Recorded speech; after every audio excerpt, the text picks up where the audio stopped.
So hello everyone and good evening सभी को। उम्मीद करता हूँ मेरी वॉइस प्रॉपर आ रही है सभी तक। एक बार कंफर्म कर देंगे फिर हम लोग स्टार्ट करते हैं आज का सेशन, जो कि रहने वाला है एसएससी एमटीएस के लिए। तो इसमें हम लोग करने वाले हैं क्या, तो हम लोगों ने टारगेट रखा है कि 150 मोस्ट इंपॉर्टेंट जो क्वेश्चंस हैं, मोस्ट प्रोबेबल क्वेश्चंस हैं, वो करवाए जाएँ। एंड मोस्टली जो टारगेट हम अचीव करेंगे 5 लेक्चर्स के थ्रू। ऑल्टरनेटिव डेज पे ये सेशंस रहेंगे, यानी कि हमारे 5 सेशंस रहेंगे और हर सेशन में 30 क्वेश्चंस रहेंगे। सिर्फ 30 क्वेश्चंस नहीं रहेंगे, बहुत सारे क्वेश्चंस रहेंगे। बहुत सारे क्वेश्चंस का हम रिवीजन करने वाले हैं। इन जो पूरे यहाँ पे सारी चीज़ें होने वाली हैं, उसका टारगेट यही है कि सारी चीज़ों को आपको रिवाइज़ करवा दिया जाए इन 150 क्वेश्चंस के थ्रू, ठीक है। और वो क्वेश्चंस बिल्कुल ही रिवाइज़ करवा दिए जाएँ जो कि आने के चांसेस सबसे ज़्यादा हैं एग्ज़ाम में, ठीक है। तो एक बार ज़रा कंफर्म कर देंगे कि सारी चीज़ें प्रॉपर हैं, कोई प्रॉब्लम तो नहीं है, देन स्टार्ट करते हैं। आपको रिवाइज करवा दिया जाए, ठीक है।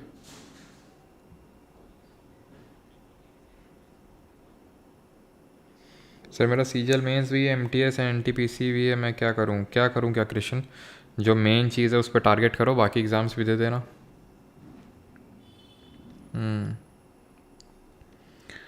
गुड इवनिंग सभी को। हाँ, 30 के अलावा तो आप बहुत कुछ करवा देते हो सर। तो बेटा हमने पेपर नहीं बनाए हैं कि हम तुमको सिर्फ 50-60 क्वेश्चन करवा दें और उसी में ही से सारा पेपर आ जाए, है कि नहीं। 1.5 महीने तो पेपर ही चलेगा, उसी से तुम कैलकुलेट कर सकते हो कि नंबर ऑफ़ जीके क्वेश्चंस कितने बनते हैं। 1.5 महीने ये आपका पेपर चलने वाला है, ठीक है। बस करो, अभी बहुत पढ़ लिया। आदित्य शुक्ला कोई जबरन तुमको यहाँ पे घसीट के नहीं लाया है, ठीक है, और कोई ज़बरदस्ती नहीं है। अगर आप रिवाइज़ करना चाहते हैं, आप रिवाइज़ करिए उन लेक्चर्स को। ये लेक्चर्स लेना मैंने ऐसे नहीं बोला कि नहीं लोगे तो कुछ मिस आउट कर जाओगे, वही सेम चीज़ें हैं। क्योंकि आप में से काफ़ी लोग बोल रहे थे, तो रिवीजन पर्पस से क्लासेस ऑर्गेनाइज़ की गई 5 क्लासेस। और ये टारगेट ये है कि भाई जो भी रिसेंट में चाहे सीजीएल के एग्ज़ाम हो रहा है या फिर जो भी हुए हैं, उसके बेसिस पे जो आपके कुछ इंपॉर्टेंट क्वेश्चंस हैं उनको फिर से रिवाइज़ करवा दिया जाए। At the end of the day चीज़ें वही रहेंगी मोस्टली। इक्का दुक्का हो सकता है कि नहीं हो आपके लिए, ठीक है। इक्का दुक्का इन दी सेंस कि जैसे सीजीएल में कोई कुछ नई चीज़ें अगर जो पूछ ली हैं और जो मुझे लग रहा है कि पूछ लेगा, तो वो चीज़ें यहाँ पे हो सकती हैं, ठीक है।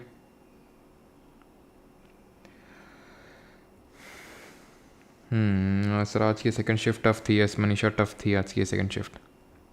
शुरू करें।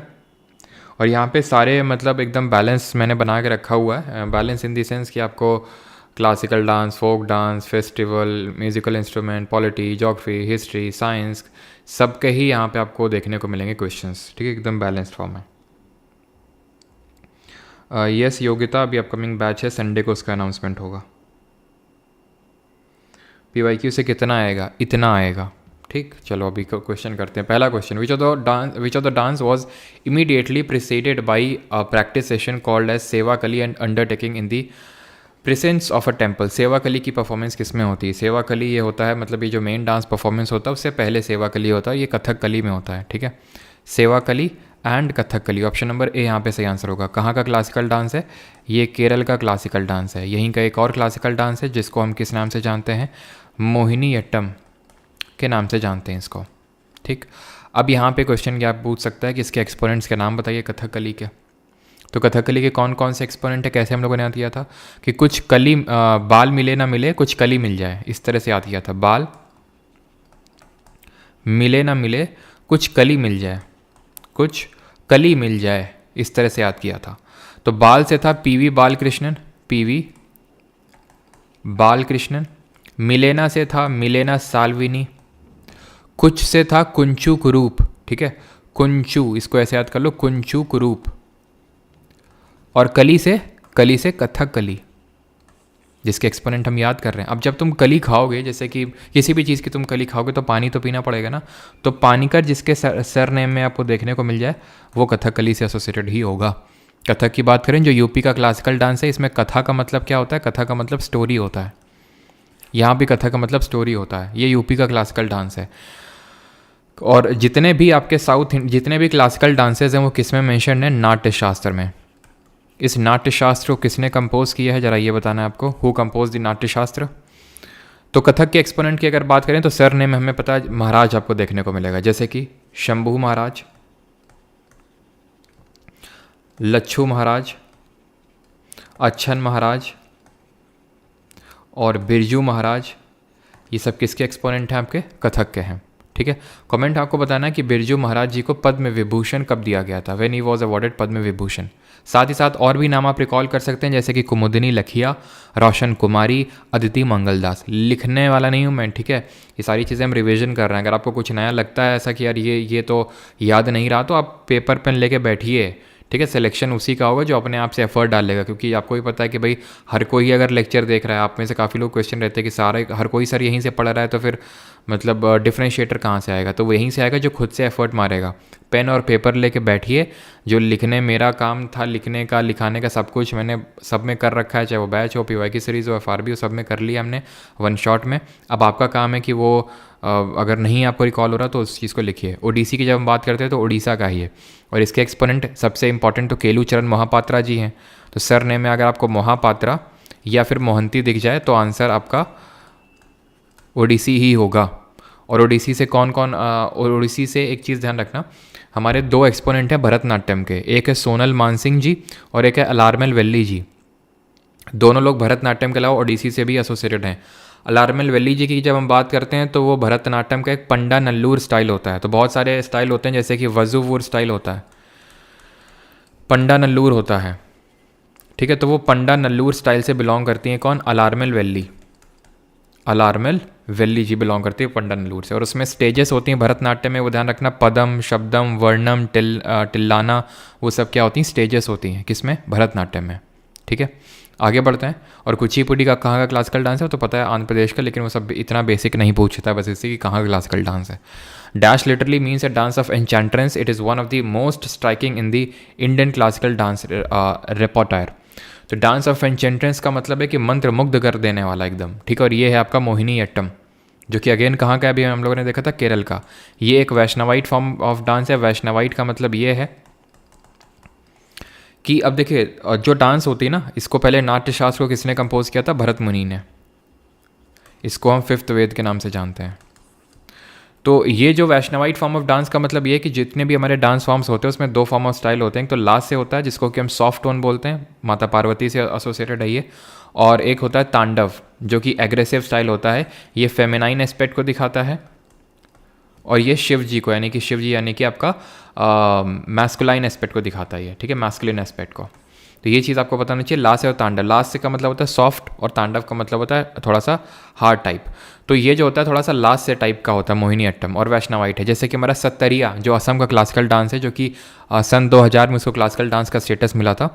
और सत्तरिया से आप क्या क्या रिकॉल कर सकते हैं? भावना हो गया, अंकिया नाट हो गया, माटी अखोरा हो गया, भगवान शंकर देव हो गए, जो कि आपके सत्तरिया से एसोसिएटेड हैं, ठीक है। और मोहिनी अट्टम, तो मोहिनी अट्टम के हमने एक्सपोनेंट कैसे याद किए थे कि मोहिनी गोपी के कान में जाके सुना, तो गोपी के कान में जाके सुना, जय राधा कृष्ण की अम्मा, ठीक है। इस तरह से हम लोगों ने याद किए थे, जय राधा कृष्ण की अम्मा, ठीक है। तो गोपी से गोपिका वर्मा, कान से कनक रेले, सुना से सुनंदा नायर, जय से जयप्रभा मेनन, राधा दत्ता, ठीक है। और ये क्या था? इसमें एक बाल कृष्णन करके एक थे, ठीक है। और अम्मा से कल्याण कुटी अम्मा, सबसे इंपॉर्टेंट तो यही है, कल्याण कुटी अम्मा जी, ठीक है, कल्याण कुटी अम्मा, ध्यान रखना है। अगला है गौर मारिया। ये कहाँ का डांस फॉर्म है? महाराष्ट्र, राजस्थान, गुजरात या फिर छत्तीसगढ़? तो ये वहीं का डांस फॉर्म है जहाँ का आपका पंडावनी है, जिससे कौन एसोसिएटेड हैं? जहाँ का आपका पंथी है, जिससे कि कौन एसोसिएटेड हैं? जहाँ का आपका सुवा डांस है, कर्मा डांस है, ठीक है। सुवा क्या करते हैं? अक्सर, अक्सर कर्म नहीं करते हैं, कक्सर डांस, अक्सर कर्म नहीं करते हैं, क्या करते हैं? गैंडिया मारते हैं, पागलपंथी करते हैं और रात में नाचते हैं, ठीक है, खड़े हो के नाचते हैं। तो ये सब कहाँ के हैं? छत्तीसगढ़ के। ऑप्शन नंबर डी सही आंसर होगा। पंडावनी से तीजन बाई एसोसिएटेड हैं। इनको कौन सा अवार्ड अभी रिसेंट मिला था? पंथी से, ध्यान रखना, पंथी से आपके एसोसिएटेड हैं राधे श्याम बर्ले। उषा बर्ले तो पंडावनी से एसोसिएटेड होंगी, और इनको उषा बर्ले को पद्मश्री मिला था अभी 2023 में, इनको पद्मश्री मिला उषा बर्ले को। पंथी से अगर बात करें तो राधे श्याम बरले, ध्यान रखना, राधे श्याम बरले। सूवा डांस हो गया जो इसको पैरट डांस बोलते हैं, और बाकी तो आपको पता ही है। महाराष्ट्र के हम लोगों ने किस तरह से डांस याद किए थे कि एक कोली वड़ा पाव लाना, इस तरह से 2019 से मिला था, बिल्कुल सही है कि एक कोली वड़ा पाव लाना।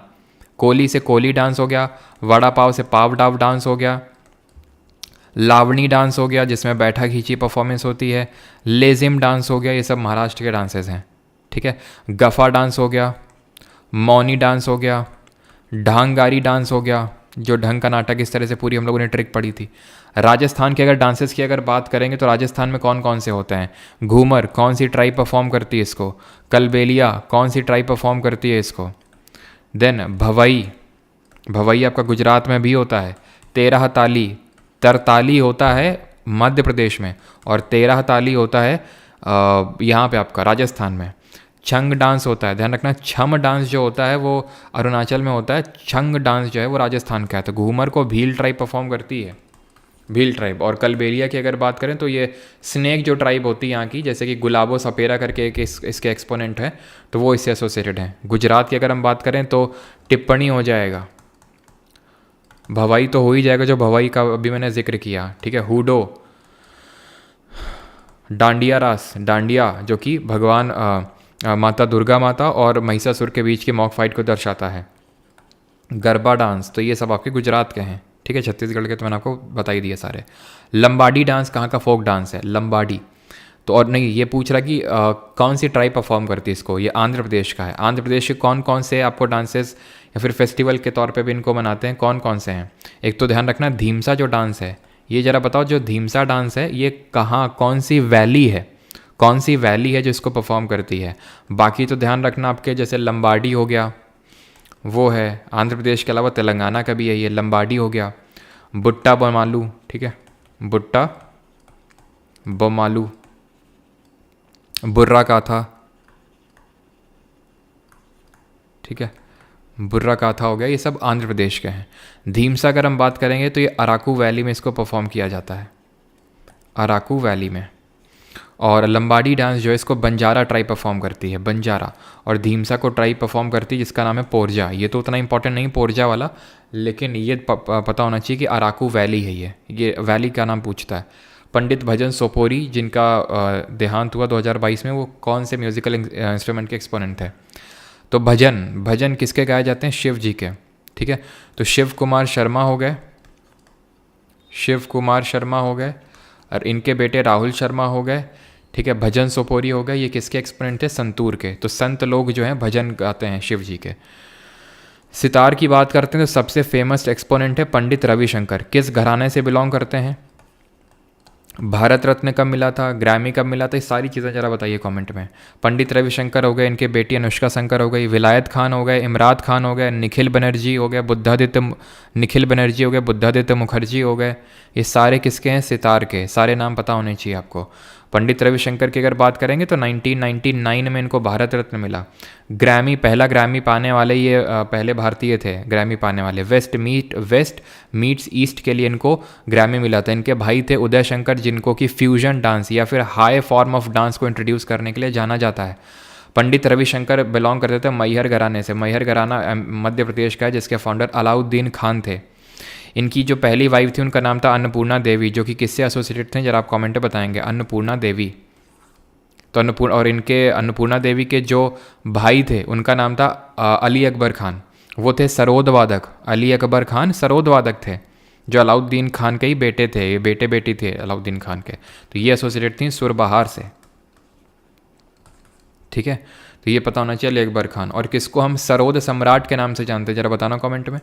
तबला की जब हम बात करते हैं तो एक तो अल्लाह राखा जी का सबसे नाम पहले आता है, और इनके जो बेटे हैं कौन? जाकिर हुसैन, जिनको कि अभी रिसेंट में एक ग्रैमी मिला है। पद्म विभूषण मिला है सन 2023 में। पक्का क्वेश्चन पूछेगा, पद्म विभूषण कब मिला है? 2023 में। और पद्म भूषण कब मिला है जरा ये बताना। When did he receive the Padma Bhushan? तो जाकिर हुसैन हो गया, अल्लाह राखा, दोनों लोग पंजाब घराना से बिलोंग करते हैं। निखिल घोष हो गया, विक्रम घोष हो गए, पंडित स्वपन चौधरी हो गए, ये सब तबला वादक हैं। रुद्रवीणा में एक नाम है, ध्यान रखना,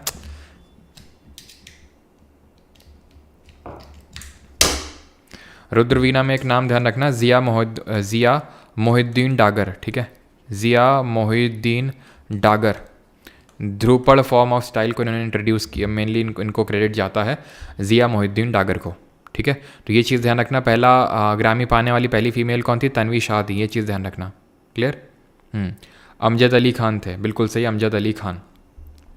ओके, सरोज सम्राट।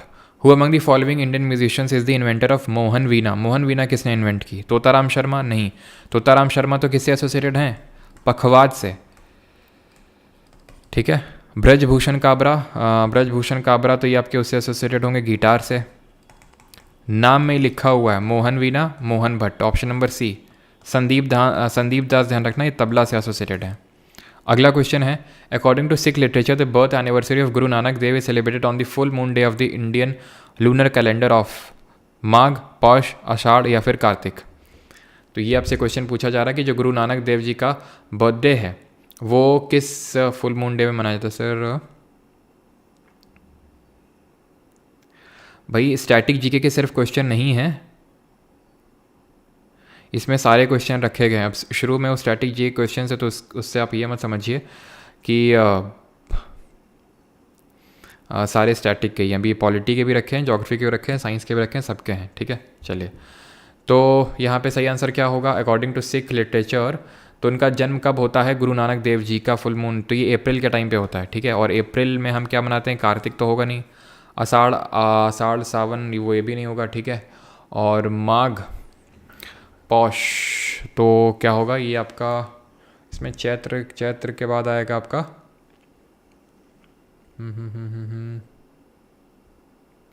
सर थोड़ा स्लो प्लीज़, थोड़ा स्लो करना है क्या भाई? रिवीजन कर रहे हैं। ठीक है, रिवीजन कर रहे हैं। कार्तिक होगा इसका। ठीक है, कार्तिक महीना होगा ये, आई थिंक अप्रैल नहीं, अक्टूबर नवंबर के टाइम पे ही होता है। ठीक है, अक्टूबर नवंबर के टाइम पे होता है इनका जन्म। ठीक है, full moon of Kartik. Yes, option number D सही आंसर होगा इसका। 8 लोसूंग फेस्टिवल ये कहाँ की ट्राइबल कम्युनिटी सेलिब्रेट करती है? ट्राइबल कम्युनिटी का नाम नहीं पूछा आपसे, स्टेट का नाम पूछा है। और थोड़ा सा स्पीड बनाओ। ठीक है, अब यहाँ पे हम आराम से चीज़ें नहीं करने वाले, थोड़ा तो स्पीड होना चाहिए आपका। लोसूंग कहाँ का है? सिक्किम का है। लोसूंग हो गया, नामसूंग हो गया, ये सब सिक्किम के हैं। और ये कौन सी ट्राइब सेलिब्रेट करती है? भूटिया ट्राइब है ये। ठीक है, भूटिया। नामसूंग की अगर हम बात करेंगे तो ये सब न्यू ईयर फेस्टिवल होते हैं सिक्किम के। ये लेप्चा ट्राइब परफॉर्म करती है, लेप्चा। ठीक है, बात अगर करें वेस्ट बंगाल का न्यू ईयर बताइए, और सिक्किम के और कौन कौन से फेस्टिवल हैं? लोसर हो गया, लोचार हो गया। ठीक है, और बाकी लोसूंग, नामसूंग ये सब तो है ही हैं। और आपका चूफाट फेस्टिवल हो गया। वेस्ट बंगाल का पहला बैशाख है आपका। और बाकी तो केरल का विशु है, तमिलनाडु का पुथांडु है, और महाराष्ट्र का गुड़ी पड़वा है, और लद्दाख का लोसर है, और जो पारसी कम्युनिटी है उसको पटेटी ग्रुप में सेलिब्रेट करती है। ठीक है, which age group of the population are covered under the Deen Dayal Upadhyaya Grameen Kaushal Yojana scheme of the government of India? तो ये जो पर्टिकुलर स्कीम चल रही है, जिसको कि कब इंट्रोड्यूस किया गया था, ध्यान रखिएगा, इसको 2021 में इंट्रोड्यूस किया गया था। और मिनिस्ट्री ऑफ जो स्किल डेवलपमेंट है उसके अंदर में आती है। यहाँ पे जो रूरल यूथ है, रूरल यूथ मतलब जो गांव का नवयुवक है, उसको स्किल डेवलपमेंट और उसको एम्प्लॉयमेंट प्रोवाइड करने की ये स्कीम है। 15 से 35 साल इसमें जो है एज ग्रुप रखा गया है। Question number 10, India was named Bharat after the name of the Bharat clan, in which of the following Vedas is this clan first mention? Bharat का नाम, भारत वंश के नाम पर भारत रखा गया। इस वंश का उल्लेख सबसे पहले किस वेद में मिलता है? तो भरत जो है ये हमें पता चलता है एक 10 राजन युद्ध होता है। 10 राजन जो वॉर होता है ये किस नदी के किनारे होता है?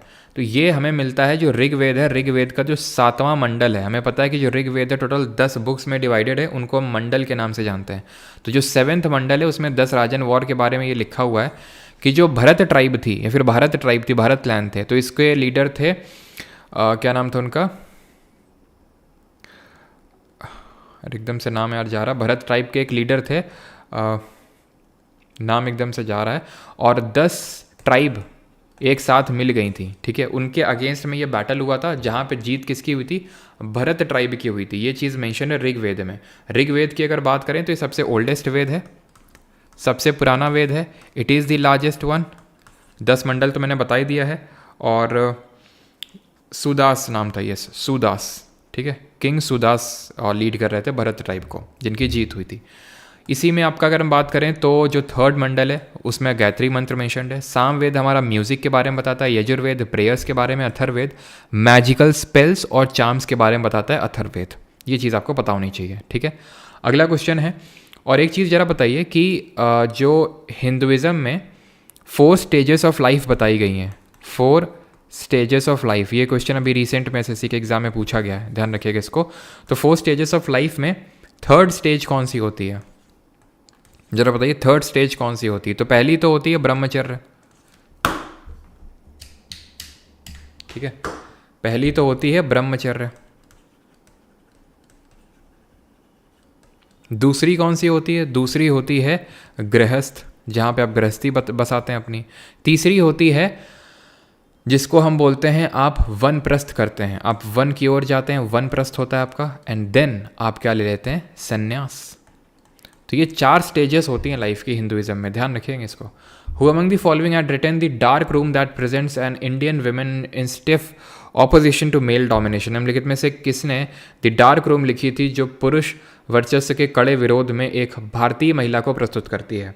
आर के नारायण, मुल्क राज आनंद, काजी नजरुल इस्लाम या फिर कुलदीप नायर। तो यहाँ पे सही आंसर क्या होगा? आंसर होगा यहाँ पे आर के नारायण। आर के नारायण जी की और कौन कौन सी बुक्स हैं जो आपको पता होनी चाहिए? एक तो Malgudi days, the guide, Swami and friends, ये सब किसकी बुक्स हैं? आर के नारायण के। मुल्क राज आनंद जी की अगर बात करें तो इनकी बुक्स का नाम ध्यान रखिएगा, untouchable, coolie, the sword and sickle, the sword and sickle, Achhut, across the back waters, ठीक है, अक्रॉस द बैक वाटर्स, ये सब किसकी? मुल्क राज आनंद की। अगला कोई एक जरा बताइए शशि थरूर जी की बुक्स का नाम, अरुंधति रॉय जी की बुक्स का नाम, अंबेडकर जी की बुक्स का नाम।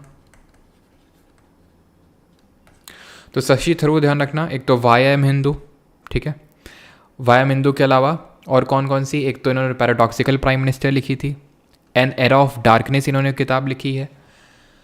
अरुंधति रॉय की अगर बात करेंगे तो इन्होंने God of Small Things, Ministry of Utmost Happiness and Ordinary Man's Guide to Empire. Ambedkar ji की वेटिंग फॉर अ वीज़ा, इसके अलावा वेटिंग फॉर अ वीज़ा के अलावा बुद्धा एंड इस धम्मा, ठीक है, और एनिहिलेशन ऑफ कास्ट, ये किसकी बुक्स हैं? अंबेडकर जी की, ठीक है। तो ये भी आपको पता होने चाहिए। अगला क्वेश्चन देखते हैं। हाँ, शशि थरूर की नहीं है सर, वो है सलमान रश्दी की। नाइफ वाली जो आप बता रहे हैं सलमान रश्दी की है वो, ठीक है, सलमान रश्दी की बुक है knife, meditations after the attempted murders, ये सलमान रश्दी की। सलमान रश्दी की है ग्राइमस करके जो इनकी नॉवेल है, ग्राइमस। सलमान रश्दी की है मिडनाइट चिल्ड्रन। सलमान रश्दी की है दी सैटनिक वर्सेस, ये सब है इनकी, ठीक है। और अंबेडकर अ लाइफ किसकी है? वो शशि थरूर जी की है। वाई एम हिंदू हो गई, अंबेडकर अ लाइफ हो गई, द पैराडॉक्सिकल प्राइम मिनिस्टर हो गई, एन एरा ऑफ डार्कनेस हो गई, ठीक है। तो ये सब इनकी है। सर प्लीज़ एसएससी स्टेनो के लिए भी कुछ क्लासेस ले आओ जिससे स्कोर हो सके। अब तुमको हम कैसे समझाएं, ठीक है, ये सारी चीज़ें सेम ही होती हैं। Which of the following statement is true about the great bath of the Indus valley civilization. तो जो इंडस वैली सिविलाइजेशन था, तो जिसको हम ब्रॉन्ज एज के नाम से जानते हैं, हड़प्पन सिविलाइजेशन के नाम से जानते हैं, टाइम पीरियड क्या था? 2500 से लेकर 1750 BC का जो टाइम पीरियड था उसको हम इंडस वैली सिविलाइजेशन का टाइम पीरियड बोलते हैं। इसकी डिस्कवरी कब हुई थी? 1921 में सबसे पहले हड़प्पा डिस्कवर हुआ था, दयाराम साहनी ने डिस्कवरी करी थी। उस समय आर्कियोलॉजिकल सर्वे ऑफ इंडिया का चेयरमैन कौन था? वो था जॉन मार्शल। ये सारी चीज़ें अगर आपको नहीं पता तो लिखो, आप छोटे बच्चे नहीं हो कि मैं आपको डिक्टेट करूँ आराम आराम से या फिर लिखूँ, ठीक है। वो काम हम वैसे भी पहले कर चुके हैं, ठीक है। तो जिनको अगर नहीं ये सारी चीज़ें डाइजेस्ट हो रही है, तो जहाँ आराम आराम से मैंने आपको पढ़ा रखा है या फिर जो आपने जहाँ से पढ़ रखा है, नोट्स बना रखे हैं, उसको रिवाइज़ करें फिर, ठीक है, अगर आपको इतनी दिक्कतें हो रही हैं तो इंडस वैली सिविलाइजेशन में जो मोहनजोदारो था, तो मोहनजोदारो जो कि 1922 में डिस्कवर हुआ था, राखलदास बनर्जी ने किया था, वो आपका इंडस रिवर के किनारे सिचुएटेड था, हड़प्पा रावी नदी के किनारे। तो उसमें हमें ग्रेट बाथ मिला था, जो कि ये ग्रेट बाथ है जिसका जो फ्लोर है जो बेस है वो रेक्टेंगुलर शेप का था। तो ये इसको मोस्ट प्रोबेबली रिलीजियस पर्पसेस के लिए यूज़ किया जाता था, क्योंकि यहाँ पे हमें इस तरह से रूम्स देखने को मिले, तो हो सकता है ये चेंजिंग रूम्स रहा करते होंगे। बाकी हमें पता है कि जो पूरा हड़प्पन सिविलाइजेशन के जो टाउन्स हैं वो 2 पार्ट में डिवाइडेड होते थे। ऊपर वाला सीटाडेल कहलाता था, हायर टाउन, अपर टाउन। नीचे वाला जहाँ पे आम जनता रहती थी, लोअर टाउन। धौलावीरा था, 3 पार्ट में डिवाइडेड था। चनहुदड़ो में कोई सीटाडेल नहीं था। और धौलावीरा में जाइंट वाटर रिजर्वायर देखने को मिलता है। एंशियंट पोर्ट कौन सा है? एंशियंट पोर्ट आपका लोथल है, जो प्रेजेंट डे गुजरात में आपको देखने को मिलेगा। ये भोगावा रिवर के किनारे सिचुएटेड है, लोथल की अगर बात करें तो। और बाकी तो आपको पता होना चाहिए कि हड़प्पन सिविलाइजेशन का एक्सटेंट कहाँ से कहाँ तक था। तो मांडा जम्मू कश्मीर, आलमगीर उत्तर प्रदेश, दैमाबाद महाराष्ट्र, और यहाँ पे सुतका गंडौर जो कि अफ़गानिस्तान और पाकिस्तान के बॉर्डर में पड़ता है। ठीक है, तो ये सारी चीज़ें आपको पता होनी चाहिए। और मोहनजोदारो में क्या मिला था? मोहनजोदारो में अगर हम बात करें तो ग्रेट ग्रैनरी मिले था, विशाल अन्नागार मिला था। हड़प्पा में जो ग्रैनरी मिली थी उसमें 6 ग्रैनरीज थी इन ईच रो, यानी टोटल 12 ग्रैनरीज। और उनका जो प्लेटफॉर्म था वो सर्कुलर ब्रिक का बना हुआ था, उनका जो प्लेटफॉर्म था। ठीक। ड्यूरिंग दी सल्तनत ऑफ दिल्ली दी टर्म उलेमा, उलेमा का मतलब क्या है? तो ध्यान रखिएगा, मेडाइवल हिस्ट्री और मॉडर्न हिस्ट्री पे अच्छा खासा फोकस होना चाहिए आपका। अब ये तो मैंने क्वेश्चन ले लिए आज जल्दी जल्दी करने के लिए, ठीक है, इंडस वाली सिविलाइजेशन वगैरह के, लेकिन आगे वाली क्लासेस में ये क्वेश्चन नहीं होंगे। आगे हम यहाँ पे इन्हीं के ही क्वेश्चंस करने वाले हैं। तो दिल्ली में अगर हम बात करें, दिल्ली सल्तनत में, तो उलेमा का मतलब क्या था? अब दिल्ली सल्तनत में कितनी डायनेस्टीज़ का रूल रहा? तो दिल्ली जो पूरी सल्तनत थी उसमें slave dynasty, Khilji dynasty, Tughlaq dynasty, उसके बाद आपकी Lodhi Sayyid dynasty, then Lodhi dynasty. तो ये पूरा रूल रहा था। स्लेव डायनेस्टी जिसको मामलुक डायनेस्टी के नाम से जानते हैं, तो इसका रूल रहा था 1206 से लेके 1290 तक। देन खिलजी डायनेस्टी की अगर बात करें तो 1290 से लेके 1320 तक। तुगलक की अगर बात करें तो 1320 से लेके 1414 तक। सैयद की बात करें तो 1415 से लेके आपका 1451 तक लगभग। ठीक है, और लोधी की अगर बात करें तो ये रहा था आपका 1526 तक, 1526 तक इसका रूल रहा था। हमें पता है कि फर्स्ट बैटल ऑफ पानीपत हुआ था 1526 में, जहाँ पे बाबर ने इब्राहिम लोधी की फोर्सेस को हरा दिया था, और यहाँ से दिल्ली सल्तनत का ख़त्म करके उसने मुगल डायनेस्टी को स्टैब्लिश कर डाला था यहाँ पे। ठीक है, इतनी चीज़ क्लियर। तो उलेमा का मतलब होता था जो रिलीजियस मतलब जो धर्म का अच्छा खासा नॉलेज रखते थे, लर्न थियोलॉजियंस एंड ज्यूरिस्ट, उनको बोलते थे।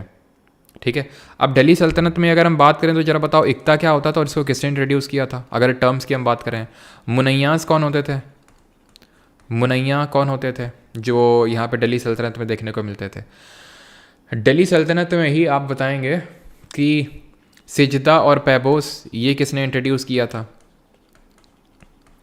सिजदा पैबोस। फिर दिल्ली सल्तनत में ही आप ये बताएंगे कि सिजदा और पैबोस के अलावा सिल्वर जो टंका है, सिल्वर कॉइन टंका और कॉपर जीतल, इसको किसने इंट्रोड्यूस किया था? तो इक्ता सिस्टम एक मिलिट्री गवर्नरशिप टाइप था ये।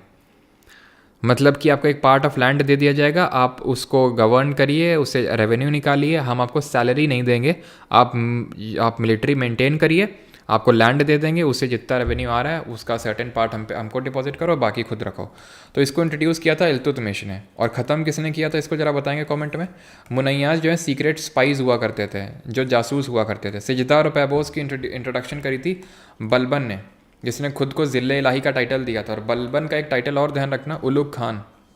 उलुग खान मोहम्मद बिन तुगलक का भी टाइटल था, ये चीज़ आपको ध्यान में होनी चाहिए। उलुग खान काफ़ी लोगों का टाइटल था, एक तो बलबन का था, मोहम्मद बिन तुगलक का था ये टाइटल। सिल्वर टंक और कॉपर जीतल इसको भी इंट्रोड्यूस किया था किसने? इल्तुतमिश ने। ठीक है, तो सिल्वर टंक और कॉपर जीतल को भी इंट्रोड्यूस किया था इल्तुतमिश ने। और इस इक्ता को ख़त्म करने का काम किया था अलाउद्दीन खिलजी ने। अलाउद्दीन इसको ख़त्म किया था। और अलाउद्दीन का मिलिट्री कमांडर कौन था जिसने कि साउथ इंडिया में एक्सपेडिशन लीड किए थे अलाउद्दीन खिलजी के लिए? अलाउद्दीन खिलजी ने 3 तरह के टैक्स को इंट्रोड्यूस किया था। अलाउद्दीन खिलजी की अगर बात करें तो इसने मार्केट रिफॉर्म्स लेके आया था। मार्केट रिफॉर्म्स इसके किस तरह के मार्केट रिफॉर्म्स थे? तो मार्केट रिफॉर्म्स इसके बहुत अच्छे थे, जैसे कि इसने जो है सराय आदिल एक क्लॉथ मार्केट को डेवलप किया था। इसने सहनाई मंडी नाम के ऑफिसर्स को अपॉइंट कर रखा था कि आपको ये देखना है कि सारे जितने भी लोग हैं मार्केट में ऑपरेट कर रहे हैं वो ढंग से ऑपरेट कर रहे हैं कि नहीं, जो हम लोगों ने रूल सेट किए हैं उसके हिसाब से। और अलाउद्दीन का जो मिलिट्री कमांडर था that he was Malik Kafur, जिसने सबसे पहले जो साउथ इंडिया में एक्सपेडिशन किया था वो देवगिरी में किया था, जहाँ पे यादवों का रूल था, देवगिरी में सबसे पहले किया था। देन जो ककातियास थे, होयसाल थे, ठीक है, इन सब को हराया था इसने। Who among the following leaders. तो ये चीज़ आपको दिल्ली सल्तनत के रिगार्डिंग पता होना चाहिए। बाकी हम और भी फर्दर क्वेश्चंस रखेंगे और दिल्ली सल्तनत क्योंकि काफ़ी इंपॉर्टेंट है हमारे एग्जाम पर्सपेक्टिव से, तो इसको हम देखेंगे, ठीक है। तो उलुग खान टाइटल बता दिया, बलबन, और बलबन ने ही आपको ये पता होना चाहिए कि एक मिलिट्री डिपार्टमेंट स्टैब्लिश किया था जिसको हम जानते हैं दीवाने अर्ज के नाम से, जो कि एक मिलिट्री डिपार्टमेंट था। Who among the following leaders led the revolt of 1857 in Bihar. तो निम्नलिखित नेताओं में से किसने बिहार में 1857 के विद्रोह का नेतृत्व किया था। तो इसमें सबका सही है। शानाई मंडी। घोड़ा दागने की व्यवस्था बिल्कुल विवान, वो हम धीरे धीरे देखेंगे। घोड़ा दागने का जो आप में से किसी ने लिखा है अलाउद्दीन खिलजी, इसको हम बोलते हैं दाग और चेहरा सिस्टम। दाग क्या है कि घोड़ा दागने का सिस्टम है कि स्टाम्प मतलब उस पर ठप्पा लगा दिया कि भाई पहचान हो सके कि भाई कौन सा घोड़ा मिलिट्री पर्पज़ से यूज़ होगा, कौन बिना मिलिट्री पर्पज़ से यूज़ होगा। तो दाग और चेहरा, चेहरा क्या है मतलब हुलिया, इसी को हुलिया सिस्टम बोलते हैं। ये सोल्जर्स अपना हुलिया यानी कि आपका क्या आइडेंटिफिकेशन मार्क है, क्या नाम है आपका, वो सब टांग के रखेंगे उनका, ठीक है। तो 1857 की क्रांति हमें पता है कि 10 मई 1857 को स्टार्ट होती है। स्टार्ट होती क्यों है? मंगल पांडे इसके जनक माने जाते हैं। जो मंगल पांडे जी कहाँ से बिलोंग करते थे? ये 34th नेटिव इन्फेंट्री जो थी बंगाल की, उससे बिलोंग करते थे। और इन्होंने अपने मिलिट्री जो कमांडर थे उसकी हत्या कर दी थी, जिसकी वजह से यहाँ से सारा कुछ ओरिजिनेट हुआ था। 10 मई को इसका मेन ओरिजिन माना जाता है। मेरठ से ये मतलब स्टार्ट होता है।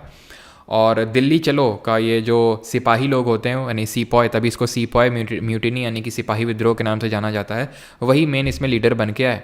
देन रीजनल लीडरशिप यहाँ से निकल के आई, जैसे बिहार से कुंवर सिंह निकल के आए, कानपुर से नाना साहिब निकल के आए, लखनऊ से बेगम हजरत महल, झांसी से रानी लक्ष्मीबाई, मौलवी अहमदुल्ला फैज़ाबाद से, बरेली से खान बहादुर, ये सब लीडर्स थे। और दिल्ली से जनरल भक्त खान थे। इस समय मुगल रूलर कौन था? बहादुर शाह जफ़र द्वितीय था, ठीक है। सप्रेस किसने किया था?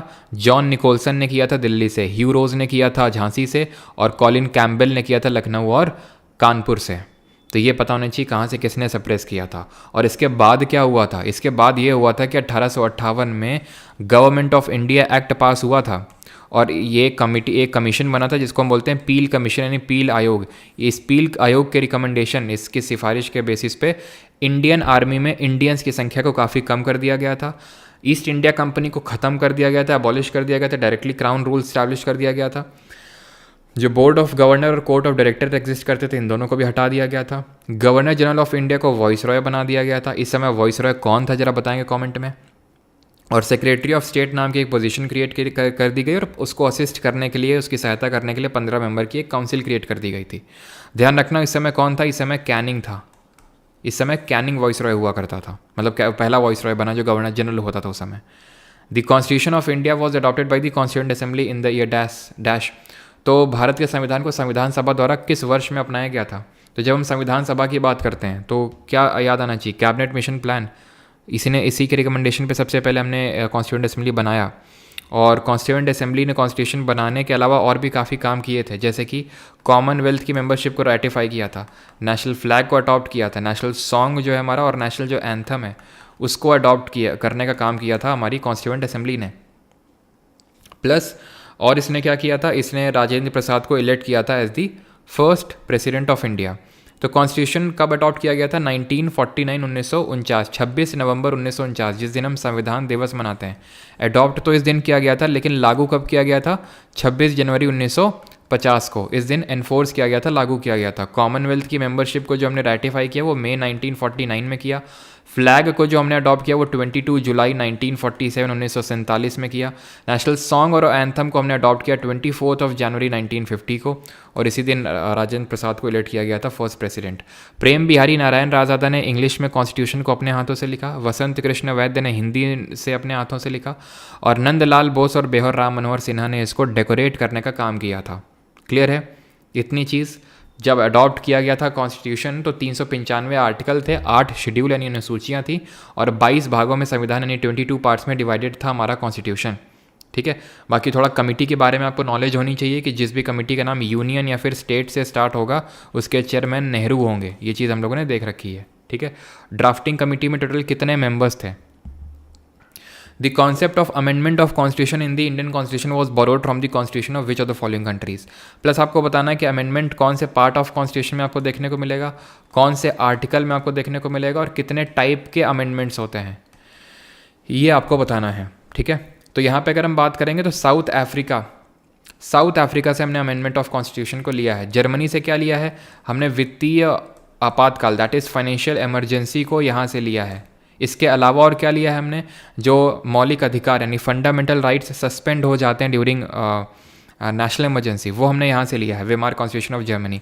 कनाडा से क्या लिया है, सी से कनाडा और सी से सेंटर यानी कि federation with a strong centre लिया है हमने। Plus residuary power vest in the centre, ये हमने लिया है कनाडा से। Plus appointment of governor by centre, appointment of governor, ध्यान रखना ऑफिस ऑफ गवर्नर तो गवर्नमेंट ऑफ इंडिया एक्ट 1935 से, भारत सरकार अधिनियम 1935 से लिए हैं। यही 1935 का अधिनियम था जिससे कि हमने संविधान का पूरा स्ट्रक्चर लिया है। संविधान का जो मेजर पार्ट है कॉन्स्टिट्यूशन का वो हमने गवर्नमेंट ऑफ इंडिया 1935 से उठा रखा है। गवर्नमेंट ऑफ इंडिया 1935 की अगर बात करें तो इसने गवर्नमेंट ऑफ इंडिया 1919 जिसको मॉन्टेग्यू चेल्मफोर्ड रिफॉर्म्स के नाम से जानते हैं, उसकी काफ़ी सारी चीज़ों को रिवर्स करने का काम किया। जैसे कि जो गवर्नमेंट ऑफ इंडिया एक्ट था, गवर्नमेंट ऑफ इंडिया एक्ट था 1919 का, 1919 का, इसने क्या किया था, डायरकी लाया था। कहाँ पे, द्वैध शासन, इससे भी क्वेश्चन उठने के बहुत चांसेस हैं, ध्यान रखिएगा। डायरकी लाया था प्रोविंसेस में यानी कि प्रांतों में। ठीक है, और जो 1935 था उसने क्या किया था, यहाँ से प्रोविंसेस से डायरकी को हटा दिया था और प्रोविंसेस को ऑटोनॉमी यानी स्वायत्तता दे दी थी। और इसने डायरकी लाया था सेंटर में, जो 1935 वाला है जहाँ से हमने कॉन्स्टिट्यूशन का ज़्यादातर स्ट्रक्चर लिया है, तो डायरकी लाया था सेंटर में। और इसने जो है इसने लाया था बाई कैमरलिज्म सेंटर में, सेंटर में लाया था बाई कैमरलिज्म यानी कि द्विसदनीय विधानमंडल। और ये बाई कैमरलिज्म वाली जो प्रणाली है ये हमने किस कंट्री के कॉन्स्टिट्यूशन से बोरो की, जरा बताना। ऑस्ट्रेलिया से और कनाडा से। और क्या लिया है, जो रेजिडुअरी पावर बोल रहा हूँ, जो एडवाइजरी जुरिस्डिक्शन होता है, सलाहकारी क्षेत्र अधिकार, एडवाइजरी जुरिस्डिक्शन किस आर्टिकल में लिखा हुआ, जरा बताना। Advisory jurisdiction of supreme court. Australia बड़ा आसान है, एस से सिटिंग, सिटिंग मतलब जॉइंट सिटिंग, संयुक्त बैठक, कौन सी आर्टिकल में दी हुई है, जॉइंट सिटिंग। ट्रा से ट्रेड एंड कॉमर्स, एल से लिस्ट, कौन सी लिस्ट, कॉन्करेंट लिस्ट, समवर्ती सूची, समवर्ती सूची। अब आपको पता होना चाहिए कि जो हमारा 7th शेड्यूल है कॉन्स्टिट्यूशन का, सातवां क्या बोलते हैं उसको, अनुसूची है, उसमें 3 लिस्ट हैं, यूनियन, स्टेट और कॉन्करेंट। यूनियन में जो इंपॉर्टेंट सब्जेक्ट्स हैं जैसे defence, banking, railways, aviation, atomic energy, ये सब यूनियन लिस्ट में।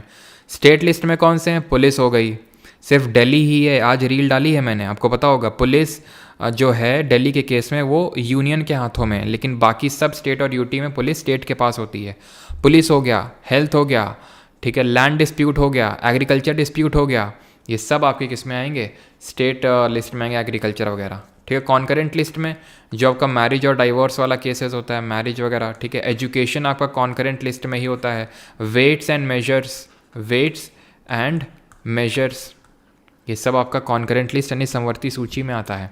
एग्रीकल्चरल डिस्प्यूट स्टेट लिस्ट में नहीं, आपके कॉन्करेंट लिस्ट में ही आते हैं, इस चीज़ को ध्यान रखिएगा। ठीक है, डिस्प्यूट वगैरह होते हैं। बाकी का जो पुलिस हो गया, हेल्थ हो गया, सैनिटेशन हो गया, ठीक है, और गैम्बलिंग हो गया, ये सब आपका स्टेट लिस्ट में आता है। ठीक है, जॉइंट सिटिंग आर्टिकल नंबर 108 में आती है, संयुक्त बैठक, जो कि धन विधेयक यानी मनी बिल के केस में पॉसिबल नहीं है, कॉन्स्टिट्यूशनल अमेंडमेंट बिल के केस में पॉसिबल नहीं है, ये सिर्फ ऑर्डिनरी बिल के केस में होती है। बुलाता प्रेसिडेंट है, अध्यक्षता यानी प्रेसाइड करने का काम करता है लोकसभा का स्पीकर। आज तक 3 बार हुई है। पार्ट अमेंडमेंट का है पार्ट नंबर 20, ठीक है, आर्टिकल है 368। और टाइप कितने होते हैं आर्टिकल 368 के तहत, 2 तरह के अमेंडमेंट होते हैं। कितने, 2 तरह के। Cosmic snowballs of frozen gases, rock and dust that orbit the sun are known as, सूर्य की परिक्रमा करने वाली जमी हुई गैसें, चट्टानों और धूल के ब्रह्मांडी हिमगोलों को किस नाम से जाना जाता है। बिल्कुल सही, यहाँ पे यशी भदौरिया ने ऐड किया है कि मनी बिल आर्टिकल 110 में। ये सारी चीज़ें दिमाग के पुर्जे खोलो, 1 घंटे 1.5 घंटे जितनी क्लास देर चलती है, दिमाग एकदम फट जाना चाहिए तुम्हारा। ठीक है, कि आर्टिकल 110 में दिया हुआ है क्या डेफिनेशन ना, हाँ डेफिनेशन दी हुई है इसमें, और आर्टिकल 109 में पूरा प्रोसीजर मेंशन्ड है कि किस तरह से पास होगा। राज्यसभा के पास 14 दिन की मोहलत होती है। कौन ऑथोराइज करता है कि कोई बिल मनी बिल होगा? लोकसभा का स्पीकर। किसके प्रायर रिकमेंडेशन से लाया जाता है? प्रेसिडेंट। कौन सा वीटो नहीं होता है? सस्पेंसिव वीटो नहीं होता है। वीटो किस आर्टिकल से पता चलता है? 111 कि प्रेसिडेंट एसेंट देगा, यानी पॉजिटिव अपना पावर यूज़ करेगा या फिर नेगेटिव पावर यूज़ करेगा, जिसको वीटो बोलते हैं। तो ये आप रिकॉल कर सकते हैं। और मनी बिल सिर्फ लोकसभा में ही इंट्रोड्यूस किया जा सकता है, नॉट इन राज्यसभा।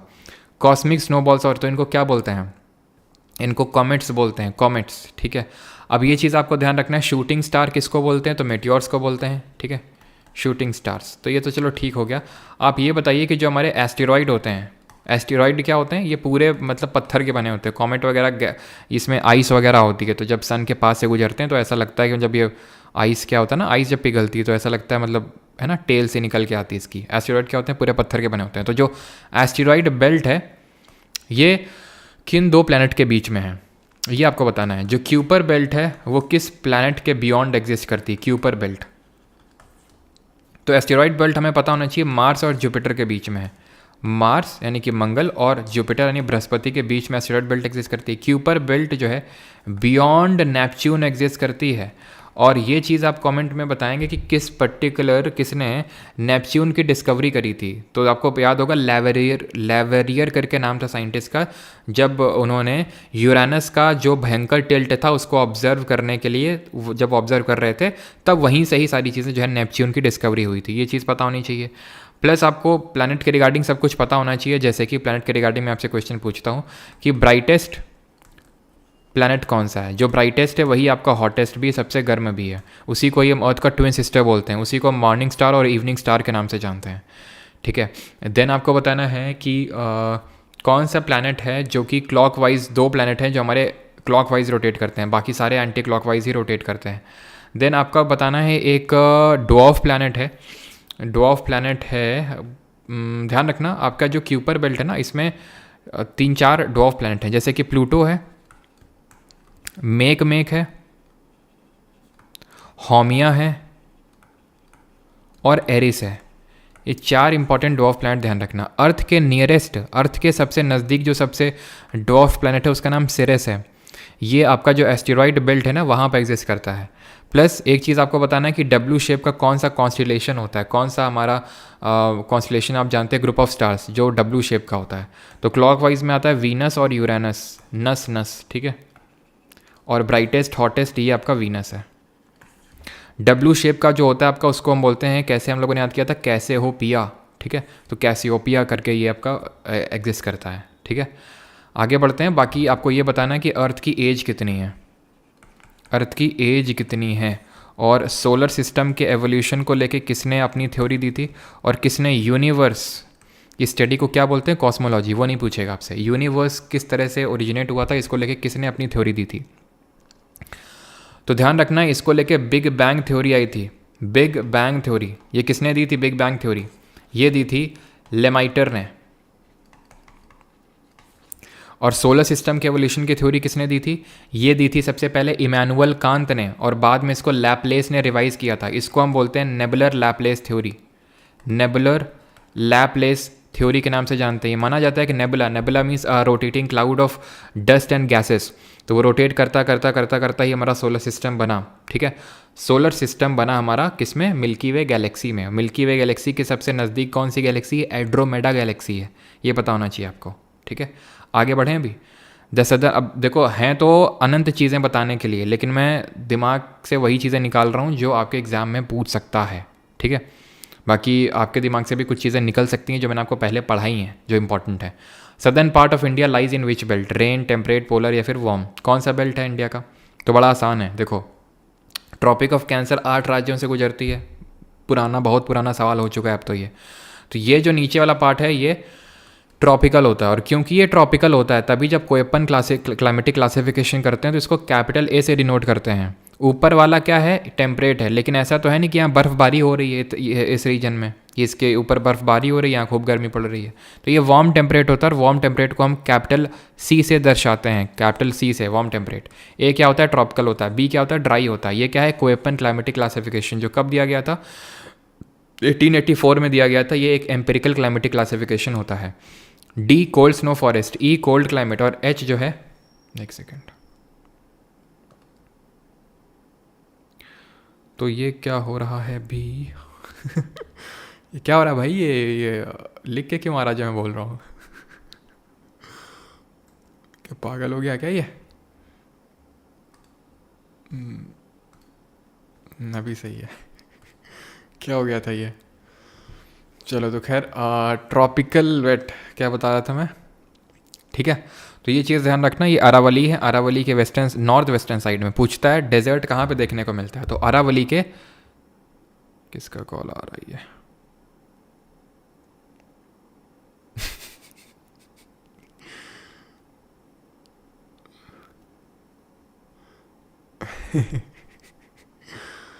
चलो भाई, तो यहाँ पे अगर बात करेंगे तो ये अरावलीज हैं। अरावलीज के नॉर्थ वेस्टर्न साइड में क्या है, डेजर्ट देखने को मिलते हैं। तो डेजर्ट कैपिटल बी और कैपिटल डब्ल्यू, ये चीज़ ध्यान रखना है आपने।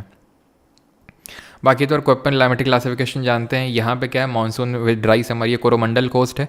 यहाँ बारिश नहीं होती है गर्मियों के समय में। क्यों? क्योंकि ये रेन शैडो एरिया में आता है, इसलिए। तो जब जो लौटता हुआ मानसून है, जिसको नॉर्थ ईस्ट मानसून बोलते हैं, अभी सीजीएल में क्वेश्चन पूछा गया कि जो रिट्रीटिंग मानसून है, जो नॉर्थ ईस्ट मानसून जिसको हम बोलते हैं, जो लौटता हुआ मानसून है, वो कहाँ पे बारिश करता है, तो वो बारिश करता है कोरोमंडल कोस्ट में। ये है कोरोमंडल कोस्ट, ठीक है। और मानसून के बारे में सारी चीज़ें आपने पता होनी चाहिए सर एंड मैम।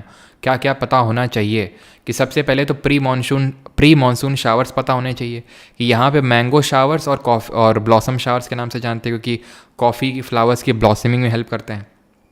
यहाँ पे जो आते हैं प्री मानसून शावर, उनको वेस्ट बंगाल में काल बैसाखी के नाम से जाने जाते हैं। किस नाम से?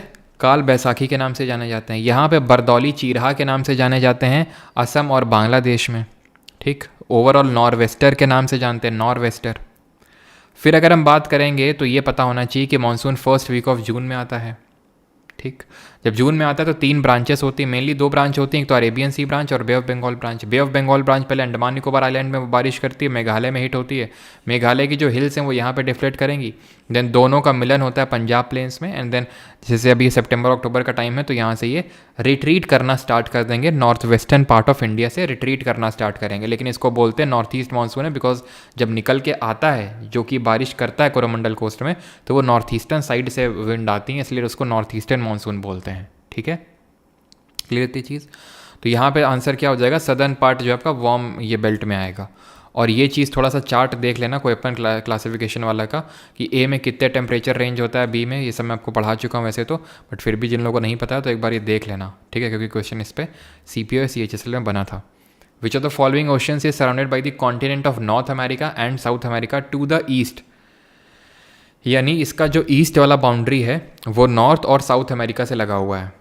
कौन सा है ये ओशन? तो ये है आपका पैसिफिक, प्रशांत महासागर। अब आप अगर ध्यान से देखें तो ये नॉर्थ अमेरिका और ये साउथ अमेरिका है। ये अटलांटिक ओशन है जो एस शेप का है, तो इसके वेस्टर्न साइड में ना नॉर्थ अमेरिका साउथ अमेरिका, तो ये है पैसिफिक ओशन, और पैसिफिक ओशन के ईस्टर्न साइड में है आपका नॉर्थ अमेरिका और साउथ अमेरिका। और जो अटलांटिक ओशन है वो सबसे बिजीएस्ट है। सबसे बिजी ओशन कौन सा? अटलांटिक, एस शेप का है। पैसिफिक जो है ये it is the largest, it is the deepest, सबसे गहरा भी है ये। यहाँ पे सबसे डीपेस्ट पॉइंट आपको देखने को मिलेगा, जिसको मरियाना ट्रेंच के नाम से जानते हैं। यहाँ पे आपको चैलेंजर डीप देखने को मिलेगा, ठीक है।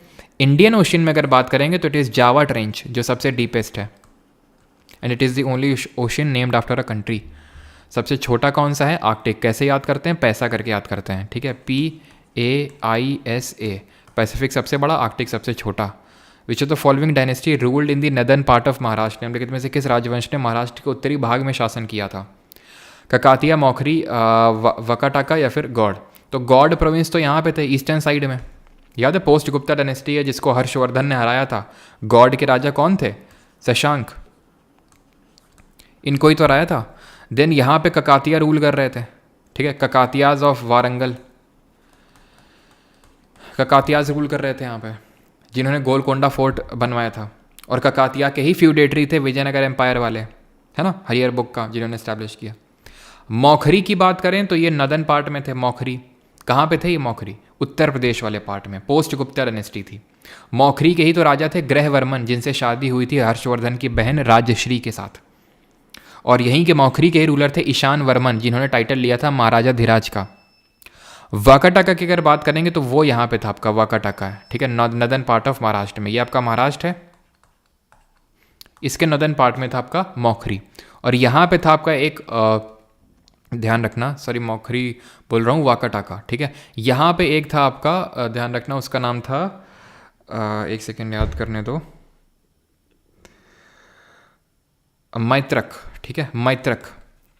एक मैत्रक राजवंश भी रहा था, वाकाटाका के बाद आया था ये। कौन? मैत्रक। जो ध्रुवसेन है ना, ध्रुवसेन अगर आपसे पूछता है कि ध्रुवसेन सेकंड ये किस डायनेस्टी के रूलर थे, तो मैत्रक के थे। रुद्रसेन सेकंड किसके थे? तो वो वाकाटाका के थे, जिनसे शादी किसकी हुई थी? प्रभावती गुप्ता, जो चंद्रगुप्त सेकंड की बेटी थी, उनकी शादी हुई थी रुद्रसेन सेकंड से, जो वाकाटाका डायनेस्टी के रूलर थे। यहीं पे ही कुछ टाइम बाद आए थे मैत्रक, जिनके कौन थे? ध्रुवसेन सेकंड। और यहीं पे ही कुछ टाइम पहले इसी रीजन में ही साका रूलर एग्जिस्ट करते थे। मतलब ऐसे समझ लो कि यहाँ पे थे वाकाटाका और इसके ऊपर थे साक। साक के रूलर थे रुद्रदमन, रुद्रदमन, जिन्होंने, आपको पता होना चाहिए कौन से टैंक, जो जूनागढ़ हमारा इंस्क्रिप्शन है वो इनसे एसोसिएटेड है, रुद्रदमन से, जूनागढ़ इंस्क्रिप्शन। और इन्होंने किस टैंक को रिपेयर करने में एक की रोल इन्होंने निभाया था। आगे बढ़ते हैं। विच ऑफ द फॉलोइंग, इससे क्वेश्चन अभी रिपीटेडली आए हैं, जो मैंने अभी यहाँ पे चीज़ें आपको बताई हैं, इससे रिपीटेडली अभी सीजल में सवाल बने हैं। मौखरी, मैत्रक और ये सब ध्यान रखना, जो रुद्रसेन और ध्रुवसेन मैंने किया, फालतू में नहीं किया, क्वेश्चंस बने इस पर। Which of the following is use to measure the total output of goods and services in an economy including depreciation during a specific period of time. ठीक है, तो यहाँ पे आपको बताना है कि इसको किस नाम से जानते हैं, जिसमें कि डेप्रिसिएशन यानी कि जो मूल ह्रास है वो इंक्लूडेड है। सर जी वर्क टक बोल दो, तो वर्क टक, इसके लिए क्या है कि मुंह नहीं खोलते हैं पूरा, वर्क टक। हाँ, 7:30 तक क्लास होगी भाई। अब मैंने कैलकुलेट करके थोड़ी ना भेजा है। एक लोग का मैसेज आया है, grow your YouTube channel. Hi sir, I hope you are doing good. I came across your channel. Your videos are good. Content is good, but thumbnails could be better because thumbnails play a vital role for channel growth. अच्छा, चलो भाई फिर तो भाई कोई बोल रहा है कि तुम्हारे थंबनेल अच्छे नहीं है, हमसे बनाओ, हम तुम्हें अच्छे बनाएंगे। क्या करना चाहिए बताओ? तुम लोग जो बताओगे वही करेंगे फिर। हाँ, सुदर्शन लेख, जिसको कि चंद्रगुप्त मौर्य के टाइम पे बनवाया गया था, पुष्यगुप्त वैश्य ने बनवाया था, ठीक है, तो उसको रिपेयर करने का काम किए थे। खैर, तो यहाँ पे एक इंपॉर्टेंट ये कीवर्ड है इंक्लूडिंग डेप्रीसिएशन। डेप्रीसिएशन इंक्लूडेड है। अगर हम डेप्रीसिएशन हटा देते हैं तो ग्रॉस का नेट बन जाता है, तो नेट तो होगा नहीं, क्योंकि सर डेप्रीसिएशन इंक्लूडेड है, तो ग्रॉस ही होगा। अब यहाँ पे लिखा total output of goods and services in an economy during a specific period with in a country. Country के अंदर की बात हो रही है तो ग्रॉस डोमेस्टिक प्रोडक्ट होगा। अगर नेशनल्स की बात हो रही होती तो answer would have been option number B, gross national product.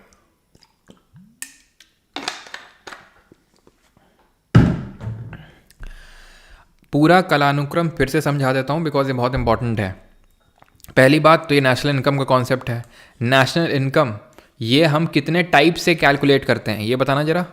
अभी तक सीजीएल में भी ये सवाल अभी तक जितना मुझे पता है बना नहीं है अभी तक, हो सकता है अभी आगे बन जाइए। तो नेशनल इनकम ध्यान रखना कि ये मैक्रो इकोनॉमिक कॉन्सेप्ट है, 3 तरह से निकाला जाता है। प्रोडक्ट मेथड, जिसको ही हम वैल्यू एडेड मेथड भी बोलते हैं, ठीक है, product method, value added method, और इनकम मेथड और एक्सपेंडिचर मेथड। एक्सपेंडिचर ध्यान रखना, एक्सपेंडिचर में चिंगम खाने के लिए तुम्हें मैंने बताया था, चिंगम खाने के लिए नहीं, चिंगम चबाने के लिए बताया था ना, खाना मत चिंगम को। बिल्कुल सही है। पुष्यभूति नहीं थे, पुष्यगुप्त वैश्य थे, ठीक है। थंबनेल सही है सर, अच्छा सही है, चलो फिर नहीं बनवाएंगे। तो यहाँ पे ये है चिंगम, ठीक है। कंजम्पशन एक्सपेंडिचर, इनकम एक्सपेंडिचर, ध्यान रखना, सॉरी हाँ, कंजम्पशन एक्सपेंडिचर है ये है गवर्नमेंट का इन्वेस्टमेंट बाई गवर्नमेंट, इन्वेस्टमेंट है ये, ठीक है। ये है गवर्नमेंट एक्सपेंडिचर, ये है एक्सपोर्ट, क्या है ये है एक्सपोर्ट, और ये है इम्पोर्ट। ध्यान रखना आई का मतलब इम्पोर्ट नहीं होता है, सीजीएल एक बार ऐसे ही फंसा चुका है आपको, ठीक है। तो हमें ये पता है कि अगर हमें ग्रॉस से नेट में जाना है तो क्या करना होता है, डेप्रीसिएशन घटा देना होता है, नेट मिल जाता है। अगर हमें डोमेस्टिक से नेशनल में जाना होता है तो हमें क्या करना होता है, डोमेस्टिक में NFIA जोड़ देना होता है, net factor income from abroad जोड़ेंगे, नेशनल निकल के आ जाएगा।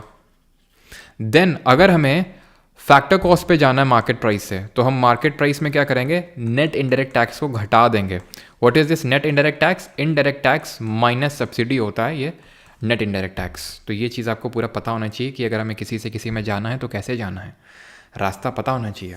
Newton's law of motion is also known as, किस नाम से जानते हैं न्यूटन के फर्स्ट लॉ ऑफ मोशन को, अच्छा लिखा तो हुआ है फर्स्ट लॉ ऑफ मोशन। तो इसको बोलते हैं लॉ ऑफ इनर्शिया, जड़त्व का नियम बोलते हैं इसको, ठीक है, एज सिंपल एज दैट। ध्यान इस चीज़ का रखना है कि दो इनर्शिया होते हैं, इनर्शिया ऑफ रेस्ट और इनर्शिया ऑफ मोशन। क्वेश्चन इस पे बना है अभी रिसेंटली। जैसे कि मान लो कि जैसे कोई मैट है कोई कपड़ा है, उसमें धूल लगी हुई है, तो मुझे उसको धूल निकालनी है, तो मैं क्या करूँगा, जैसे उसको मैंने टांग दिया और उस पर डंडे मारे, तो क्या होगा, वो रेस्ट पे था कपड़ा, मैट जो भी है, मैंने डंडा मारा, मैट तो पीछे मूव कर गया, वो बेचारे सो रहे थे, कौन, डस्ट पार्टिकल, फिर वो बेचारे गिर गए, वो तो सो रहे थे, ठीक है, तो वो गिर गए। तो क्या था यहाँ पे, इनर्शिया ऑफ रेस्ट था, मैं बैठा हुआ था, गाड़ी रुकी हुई थी, ठीक है, गाड़ी रुकी हुई थी, एकदम से चल दी, मैं आगे की तरफ लीन हो गया, इनर्शिया ऑफ रेस्ट। गाड़ी चल रही थी, मैं मोशन में था, एकदम से गाड़ी रुक गई, ठीक है, उल्टा, यानी जब गाड़ी एकदम से चलेगी तो मैं पीछे की तरफ लीन हो जाऊंगा, तो वो इनर्शिया ऑफ रेस्ट है। जब गाड़ी चल रही थी, मैं एकदम से गाड़ी रुक गई और मैं एकदम से आगे लीन हो गया, तो इसको इनर्शिया ऑफ मोशन बोलेंगे। क्यों, क्योंकि गाड़ी चल रही थी, आई वॉज इन मोशन, ठीक है। तो जब ब्रेक लग गए तो मेरे पैर तो रुक गए, ठीक है, लेकिन मेरा आगे का बॉडी नहीं रुक पाया, तो वो आगे की तरफ लीन हो गया। तो ये इनर्शिया ऑफ रेस्ट और मोशन आपको पता होना चाहिए, ठीक है, कि अगर कोई चीज़ मोशन में था तब उसमें फोर्स लगा तो इनर्शिया ऑफ मोशन, कोई चीज़ रेस्ट में थी तब फोर्स लगी तो उसको इनर्शिया ऑफ रेस्ट बोलते हैं, ठीक। सेकेंड लॉ ऑफ मोशन जो होता है वो F = ma, ये फॉर्मूला वहाँ से निकल के आता है, force = mass into acceleration. Force की SI यूनिट जरा कमेंट में बताएंगे कि क्या होती है फोर्स की SI यूनिट। और थर्ड लॉ ऑफ मोशन तो सबको पता ही होगा, कर भला तो हो भला, यानी कि for every action there is an equal and opposite reaction.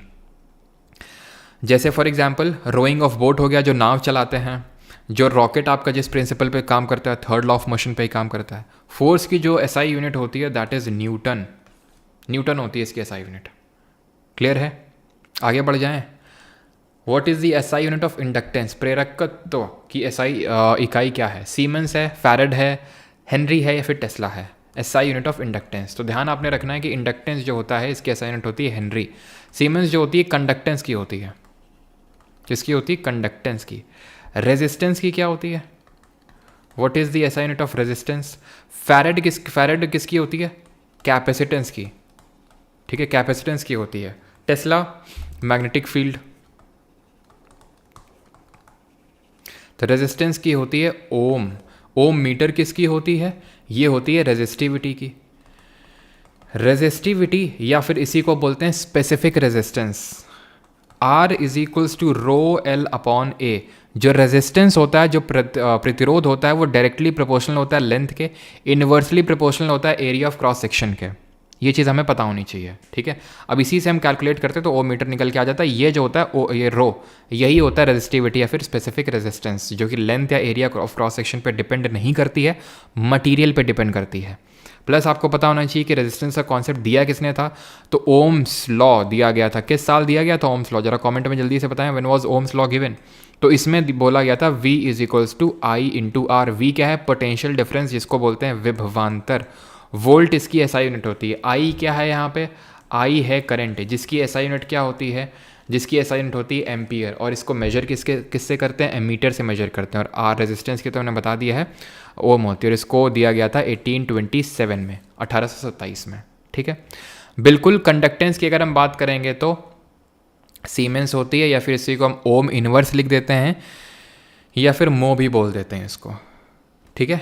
Comment में आप बताएंगे कि पावर ऑफ लेंस की SI यूनिट क्या होती है। पावर ऑफ लेंस, जूल किसकी यूनिट होती है, वॉट किसकी यूनिट होती है। तो पावर ऑफ लेंस की SI यूनिट होती है डायोप्टर। जूल किसकी होती है, वर्क डन की।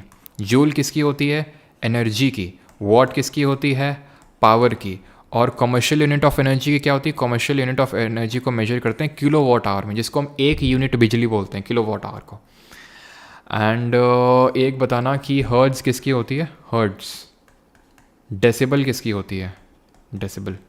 तो हर्ट्ज होती है फ्रीक्वेंसी की, डेसिबल किसकी होती है? ये लाउडनेस ऑफ साउंड की होती है, लाउडनेस ऑफ साउंड। अगला है what does it mean when an object has a positive charge? जब किसी वस्तु पर धनात्मक आवेश होता है तो इसका मतलब क्या होता है? पॉजिटिव चार्ज है। तो ये चीज़ आपको पता होनी चाहिए कि कोई भी जब एलिमेंट होता है, let's say there is an element X, ठीक है, मिस्टर एक्स है ये, तो इसका जो एटॉमिक नंबर होता है उसको हम Z से रिप्रेजेंट करते हैं, जो एटॉमिक मास होता है उसको हम A से रिप्रेजेंट करते हैं, इतना पता होगा। जो एटॉमिक नंबर होता है it is equals to number of electrons, it is equal to number of protons, ये चीज़ हमें पता होनी चाहिए। और जो नंबर ऑफ न्यूट्रॉन होते हैं उसके लिए हम एटॉमिक मास, जिसको A से रिप्रेजेंट करते हैं, इससे एटॉमिक नंबर को घटा देते हैं, ठीक। अब हुआ क्या यहाँ पे कि पॉजिटिव चार्ज है। पॉजिटिव चार्ज का मतलब है कि ये कैटायन है, नहीं धनायन है। पॉजिटिव चार्ज तब आता है किसी पे जब वो अपने इलेक्ट्रॉन्स को दे देता है। इलेक्ट्रॉन्स दे दिए हैं यानी कि आपके पास अब कम इलेक्ट्रॉन्स बचे हैं। और क्योंकि अगर मान लेते हैं, जैसे मान लेते हैं सोडियम है ये, ठीक है, तो इसका 11 है एटॉमिक नंबर, तो 11 इलेक्ट्रॉन होंगे, 11 प्रोटॉन होंगे। अब इसने एक इलेक्ट्रॉन दे दिया तो इस पर क्या चढ़ गया? Sodium plus, Na+। तो भैया प्रोटॉन तो 11 ही होंगे ना, लेकिन इलेक्ट्रॉन एक कम हो गया, तो it has more protons than electrons. तो ऑप्शन नंबर बी यहाँ पे सही आंसर होगा। Who gave the law of conservation of mass? थोड़ा सा इंपॉर्टेंट है, ध्यान रखना, बिकॉज रिसेंट में भी सवाल बना है।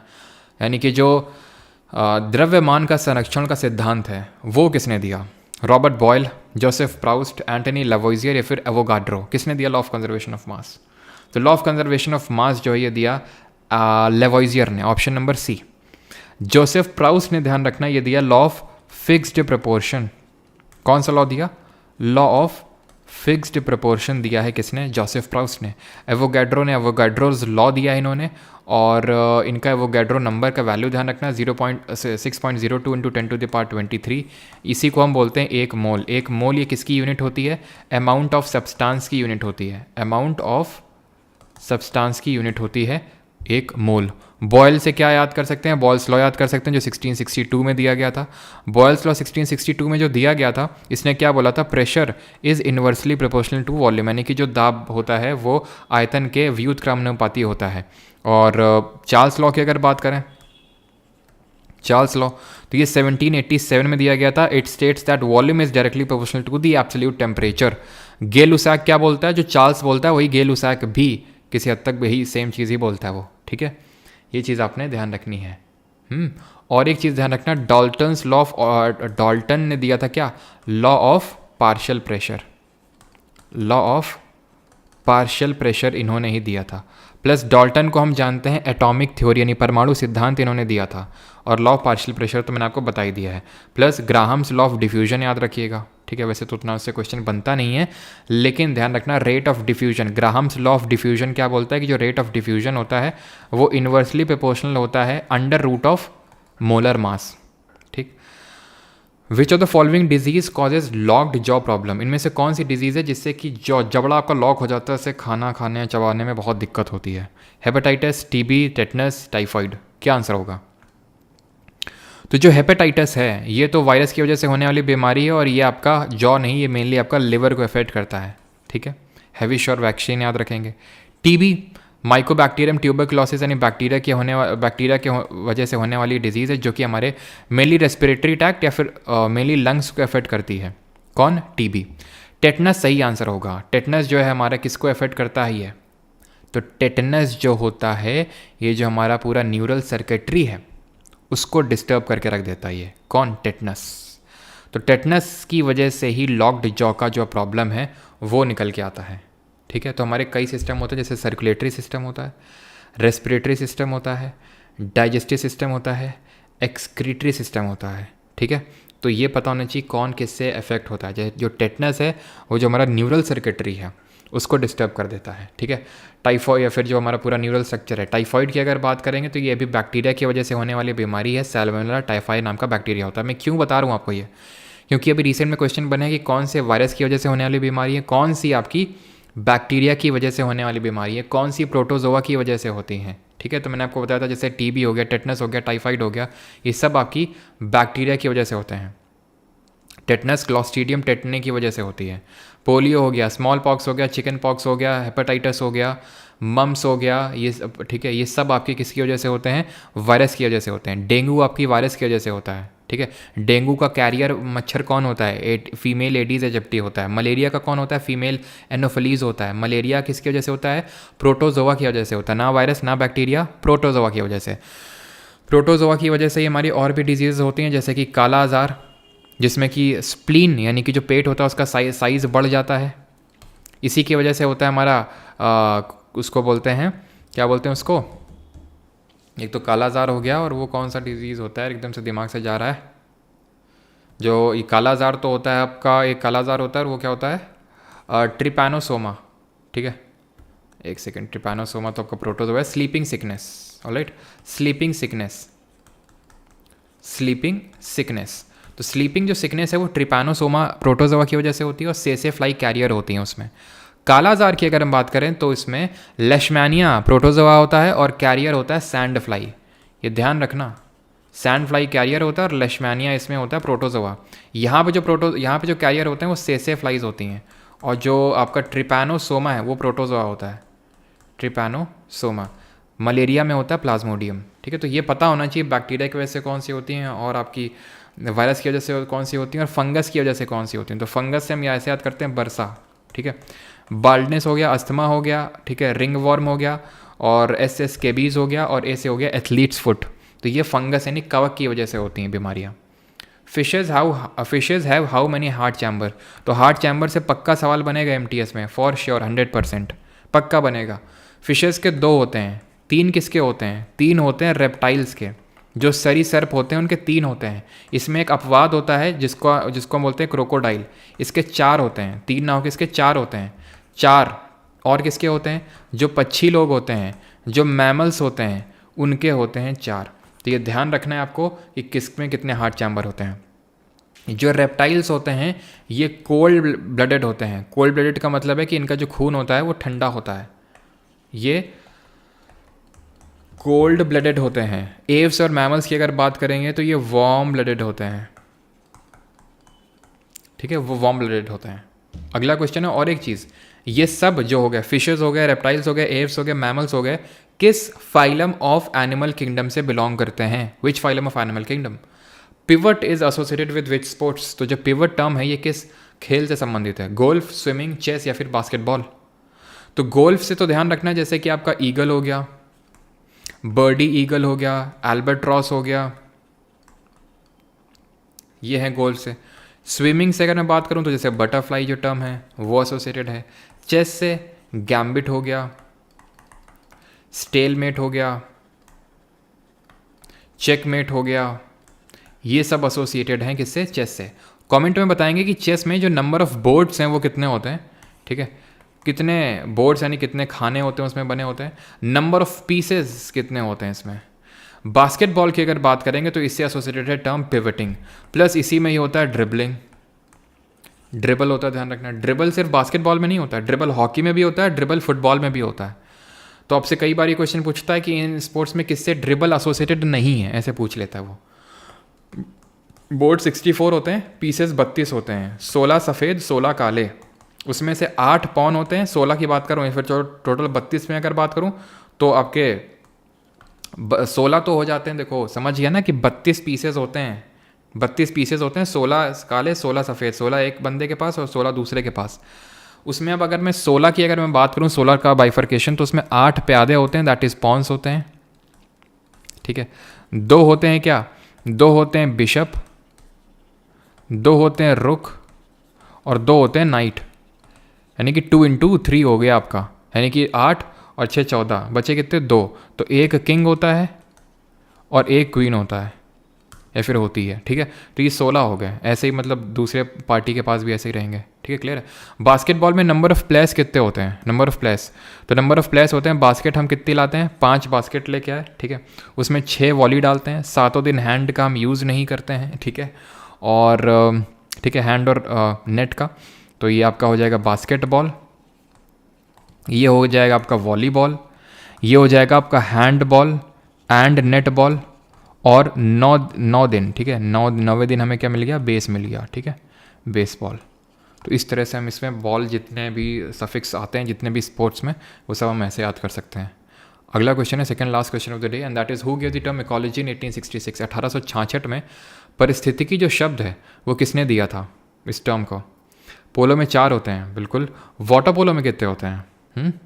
7 होते हैं। कबड्डी में बिल्कुल सही है, 7 कबड्डी में होते हैं। 7 जो होते हैं वो कबड्डी में होते हैं। हॉकी और आपका फुटबॉल और क्रिकेट में कितने होते हैं? क्रिकेट में होते हैं आपके सब 11 होते हैं इसमें, ठीक है। ये बताओ फुटबॉल का गेम स्टार्ट होने के लिए मिनिमम कितने प्लेयर्स की रिक्वायरमेंट होती है?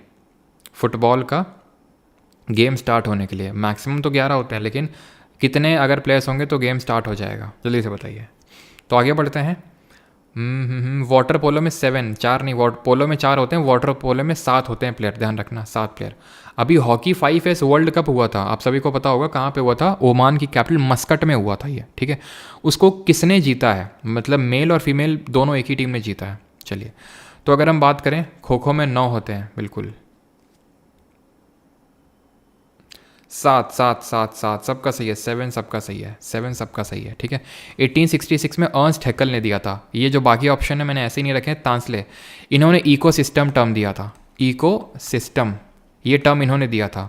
ईपी ओडम या फिर यूजेनम ओडम इनको बोलते हैं। इन्होंने क्या दिया था? इनको फादर ऑफ मॉडर्न इकोलॉजी बोलते हैं, फादर ऑफ मॉडर्न इकोलॉजी बोलते हैं। और फादर ऑफ इंडियन इकोलॉजी किसको बोलते हैं? एल्टन, इनका पूरा नाम है चार्ल्स एल्टन। इन्होंने दिया था जो पिरामिड्स होते हैं, जो आप पढ़ते हैं इकोलॉजिकल पिरामिड, वो चार्ल्स एल्टन ने दिए थे। ये चीज़ ध्यान रखनी है आपको। आज के थर्ड शिफ्ट में आई थिंक इकोलॉजी से क्वेश्चन बनाए कुछ। तो रामदेव मिश्रा ध्यान रखना, ठीक है। रामदेव मिश्रा, इनको फादर ऑफ इंडियन इकोलॉजी बोलते हैं। ये चीज़ आपको बिल्कुल एकदम गांठ बांध लेनी, एकदम अच्छे से ध्यान रख लेना है। बाकी जब हम इकोलॉजिकल पिरामिड्स की बात करते हैं तो मैंने आपको कुछ पढ़ाया था, याद आ रहा है आपको? क्या पढ़ाया था मैंने आपको? ये डिफरेंट, इसमें मैंने ट्रॉफिक लेवल पढ़ाए थे। ये कौन होते हैं? ये ऑटोट्रॉफ होते हैं, या फिर इनको हम प्रोड्यूसर बोलते हैं, प्रोड्यूसर बोलते हैं। ये क्या होते हैं? ये यहाँ पे तुम ये हो जाते हैं हमारे कंज्यूमर। इसके ऊपर सारे कंज्यूमर होंगे। ये प्राइमरी कंज्यूमर, ये सेकेंडरी कंज्यूमर, ये टर्शरी कंज्यूमर। ये है tertiary consumer, producer, primary consumer, secondary consumer, tertiary consumer, ठीक है। अब यहाँ पे प्रोड्यूसर में कौन है, ये डिपेंड करता है कि सर आपकी कौन सी, आप कहाँ की बात कर रहे हैं। अगर आप टेरेस्ट्रियल इकोसिस्टम की बात कर रहे हैं, और एक चीज़, कौन सा पिरामिड होता है जो कभी इन्वर्टेड नहीं हो सकता है, अपराइट ही होगा हमेशा। जो आप अभी स्क्रीन पे देख पा रहे हैं इसको अपराइट पिरामिड बोलते हैं। इन्वर्टेड ये होता है। तो कौन सा पिरामिड होता है जो इन्वर्टेड नहीं हो सकता है कभी, चाहे कुछ भी हो जाए? तो वो कौन सा होता है? वो होता है आपका एनर्जी का पिरामिड। ये कभी इन्वर्टेड हो ही नहीं सकता है, क्योंकि एनर्जी हमेशा कम होती जाती है ऊपर से, नीचे से ऊपर ट्रॉफिक लेवल पे जाने में। कितनी एनर्जी का ट्रांसफ़र होता है? मैक्सिमम 10%, यानी इससे कम ही एनर्जी ट्रांसफ़र होगी, 10% या इससे कम। जो टेरेस्ट्रियल इकोसिस्टम होता है वो सनलाइट, ये जो हमारे पेड़ पौधे होते हैं उन्हीं को तो ऑटोट्रॉफ बोलते हैं, वही तो प्रोड्यूस करते हैं क्लोरोफिल, और उसमें लाइट वाइट ट्रैप करके फोटोसिंथेसिस करते हैं। तो ये मैक्सिमम 1% ऑफ पूरी जो हमारी सनलाइट आती है उसको ही सिर्फ ट्रैप कर पाते हैं ये।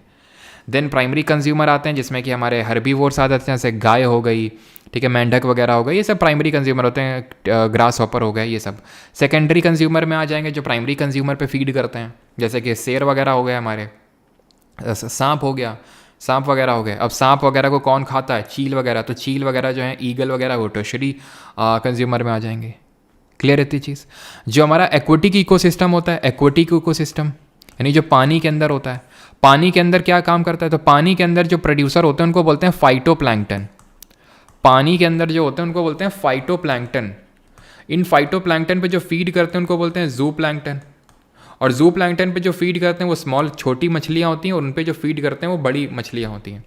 जू प्लैंक्टन को हम क्या बोलते हैं? जू प्लैंक्टन को बोलते हैं फ्रीली ड्वेलिंग एनिमल्स, ठीक है। फ्रीली ड्वेल करते हैं, ये अपने आप से ड्वेल करना जानते हैं। तो फ्री स्विमिंग एंड ड्वेलिंग इनको एनिमल्स के नाम से जाना जाता है, जू प्लैंक्टन्स को, ठीक है। और एक और हमारा पूरा फूड चेन होता है, उसको हम बोलते हैं डेट्रिटस फूड चेन, DFC। जो चीज़ सड़ जाती है, जैसे कि ये पेड़ पौधे हो गए, या फिर गाय भैंस हो गए, सांप हो गया, चील हो गए, जब मर जाएंगे ये, तो इस पर फंगस वगैरह, बैक्टीरिया वगैरह काम करना स्टार्ट करता है। मेनली फंगस होता है।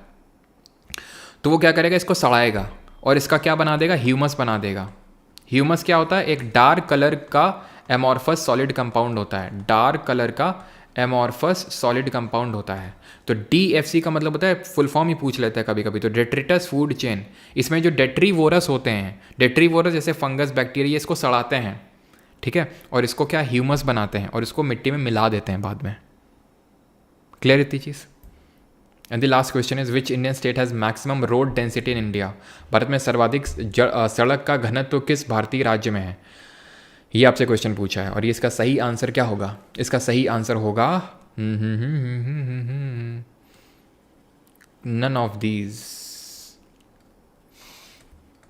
इसमें करो इसको ऑप्शन नंबर सी केरल और ऑप्शन नंबर सी इसका सही आंसर लगाओ, ठीक है। मैक्सिमम रोड डेंसिटी, यूपी में मैक्सिमम नंबर ऑफ एयरपोर्ट से ध्यान रखना, सबसे ज़्यादा एयरपोर्ट कहाँ पे हैं? यूपी में। सबसे कम कहाँ पे हैं? सिक्किम में। पंगयोंग करके जगह है जहाँ पे अभी PM मोदी ने इनॉग्रेट किया था पहला सिक्किम का एयरपोर्ट, ठीक है, सॉरी एयरपोर्ट बोल रहा हूँ, जो स्टेशन है, ठीक है, वो इनॉग्रेट किया था। Maximum number of airport UP में है, लीस्ट आपके सिक्किम में होंगे। और एक चीज़ ध्यान रखना, रेल नेटवर्क भी अगर पूछ लेगा तो वो भी सबसे ज़्यादा आपका उत्तर प्रदेश में है।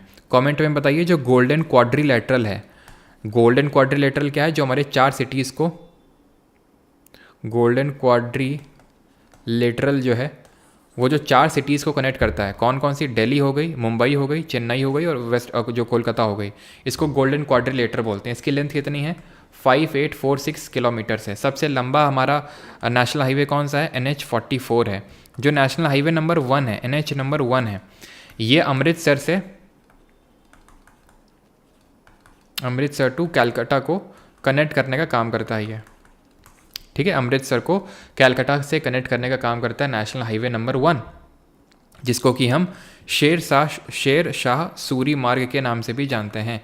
कमेंट में आप बताएंगे कि नेशनल वाटरवे 1 जो कि सबसे लंबा राष्ट्रीय जल मार्ग है, ये किसको किससे कनेक्ट करता है? जो नेशनल वाटरवे नंबर 2 है, ये किसको किससे कनेक्ट करता है? शेर शाह सूरी मार्ग। और जो नेशनल वाटरवे 1 है, ये कनेक्ट करता है प्रयागराज को हल्दिया से, प्रयागराज टू हल्दिया। और नेशनल वाटरवे जो 2 है, ये है ब्रह्मपुत्रा रिवर में। कहाँ पे? ये ध्यान रखना, ये ब्रह्मपुत्रा रिवर पे है ये, ठीक है। लेक्चर होता है ख़त्म। और कंप्लीट कंप्यूटर का पूरा कोर्स आपको पता है, ये कल अमन सर आपको लेके आएंगे कि कंप्यूटर में कैसे कैसे सारी चीज़ें आपको कवर करनी है, जो लोग CGL या फिर CHSL मेंस के लिए जाने वाले हैं। और जो नेक्स्ट बैच आएगा हमारा पूरा GK का, उसमें कंप्यूटर भी इंक्लूडेड रहेगा, ठीक है। बाकी अगले सेशन में मिलते हैं परसों, ठीक है। मिस मत करिएगा ये 5 सेशंस। आप देख रहे हैं कि यहाँ पे मैंने आपको बहुत टाइम नहीं लिया है, 1.5 घंटे के अंदर, ठीक है, 1.5 घंटे से 10 मिनट के कम अंतराल में हमने काफ़ी सारी चीज़ें रिवाइज़ करी। अब जब मैं अगला सेशन लेके आऊँगा तो इनमें से आपको एक भी चीज़ नहीं मिलेगी, हम सारी चीज़ें नई लेके आएंगे। हो सकता है इक्का दुक्का चीज़ें रिपीट हो जाएँ, लेकिन हमारा पर्पस ये रहेगा कि हम सारी इंपॉर्टेंट चीज़ों को लास्ट टाइम एकदम डिस्कस कर लें, रिवाइज़ कर लें, ठीक है।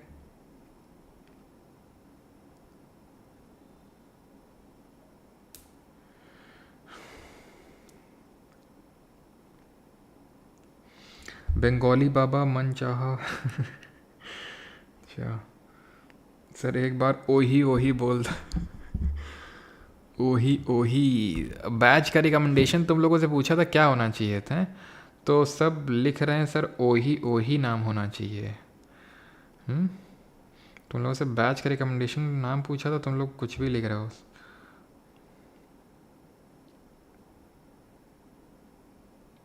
29 है 30 में कमलेश। बाकी लोग भी यार स्कोर बता दो कितना किसका आया, स्कोर तो देखा करो भी, है ना। सर UPSC क्या, UPSC के लिए रिटर्न नोट्स सेंड हैं क्या? नहीं भाई, ऐसा तो मेरे पास नोट्स नहीं है।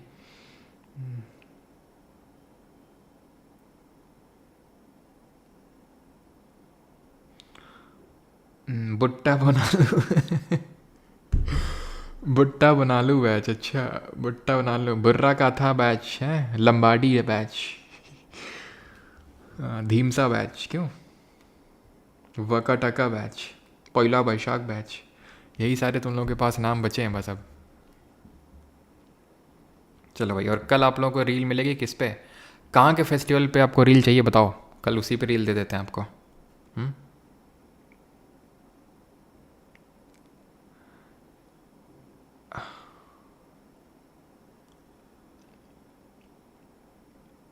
भोकाल सीरीज, अच्छा। लावणी लावणी बैच, वही पढ़ाई करो जाके तुम लोग, है ना। लावणी बैच, लेबर बैच, ये बैच, वो बैच। सर वो औरंगज़ेब कैसा आदमी था? औरंगज़ेब हम तुम्हें कल बताएंगे कैसा आदमी, परसों बताएंगे कैसा आदमी था, है ना। औरंगज़ेब कैसा आदमी था, हमें पता है तुम क्यों पूछ रहे हो। चलो भाई, थैंक यू सभी को, मिलते हैं परसों, थैंक यू। और ये पीडीएफ आपको परमार एसएससी का जो टेलीग्राम चैनल है वहाँ पे मिल जाएगी, ठीक है।